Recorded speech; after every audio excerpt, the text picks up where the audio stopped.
नमस्ते, regional flavours में आपका स्वागत है। अगर आप चैनल पे नए हैं तो चैनल को सब्सक्राइब कीजिए और बेल आइकन दबाना बिल्कुल मत भूलिए। आज हम बनाने वाले हैं पालक की पकौड़ी दो अलग अलग तरीकों से।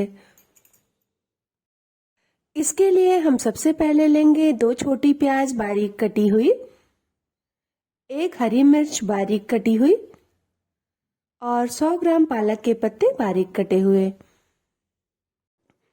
इन सबको हम एक गहरे बर्तन में डाल लेंगे और मिला लेंगे।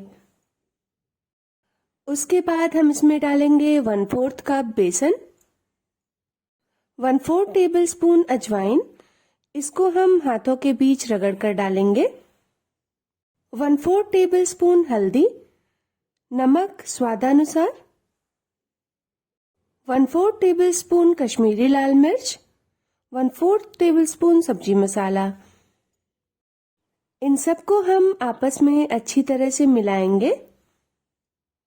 नमक पड़ने की वजह से पालक और प्याज ने थोड़ा पानी छोड़ दिया है, इसलिए हम इसमें 2 टेबलस्पून बेसन और मिलाएंगे और इसे भी अच्छी तरह से मिला लेंगे। अब हमारे पकौड़ी का मिक्सचर बनकर तैयार है, क्योंकि ये अपनी शेप को होल्ड करने लगा है।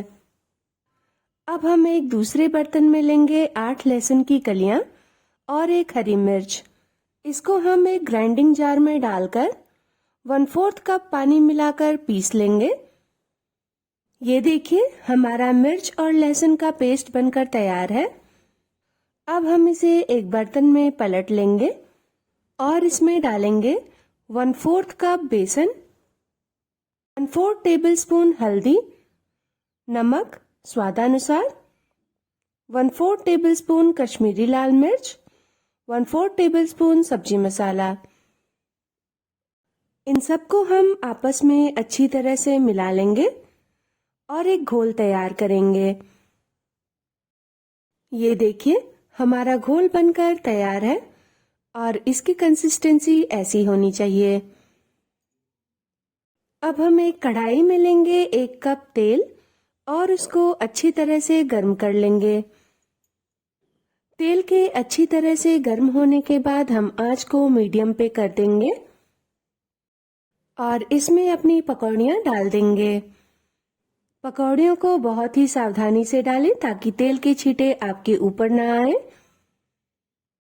हम एक एक करके इसमें 6 से 7 पकौड़ियां डाल लेंगे और इन्हें मीडियम फ्लेम पर पलटते हुए सुनहरा होने तक तलेंगे। हम एक एक करके सारी पकौड़ियों को पलट लेंगे और उन्हें दूसरी तरफ से भी तलेंगे। पकौड़ियां जब एक तरफ से हो जाएं, तभी उन्हें दूसरी तरफ पलटें, वरना ये टूट जाएंगी। हमारी पकौड़ियां अब सुनहरी होने लगी हैं। अब हम इन्हें एक एक करके निकाल लेंगे। ये देखिए, हमारी एक तरह की पकौड़ी बनकर तैयार है और ये देखने में कितनी अच्छी लग रही है। अब हम लेंगे पालक के पत्ते और जो घोल हमने तैयार किया था, हम उसमें उसको डुबा देंगे। हम पालक के पत्ते को बेसन के घोल में अच्छी तरह से दोनों तरफ से लपेट लेंगे। इसको बेसन के घोल में अच्छी तरह से लपेटने के बाद हम इसको कढ़ाई में डाल देंगे और इसको दोनों तरफ से पलटते हुए सुनहरा होने तक तलेंगे। अब हमने दोनों तरफ से इसे अच्छी तरह से तल लिया है और यकीन मानिए इसका स्वाद बहुत ही लाजवाब होता है। अब हमारी ये भी पकौड़ी बनकर तैयार है और इसे हम धनिया की चटनी के साथ सर्व करेंगे। अगर वीडियो आपको अच्छी लगी हो तो वीडियो को लाइक कीजिए, चैनल को सब्सक्राइब कीजिए और बेल आइकन दबाना बिल्कुल मत भूलिए, ताकि फ्यूचर वीडियोस की नोटिफिकेशन आपको मिलती रहे। अपना और अपने परिवार का ध्यान रखिए। आपसे मिलते हैं हम अगली वीडियो में।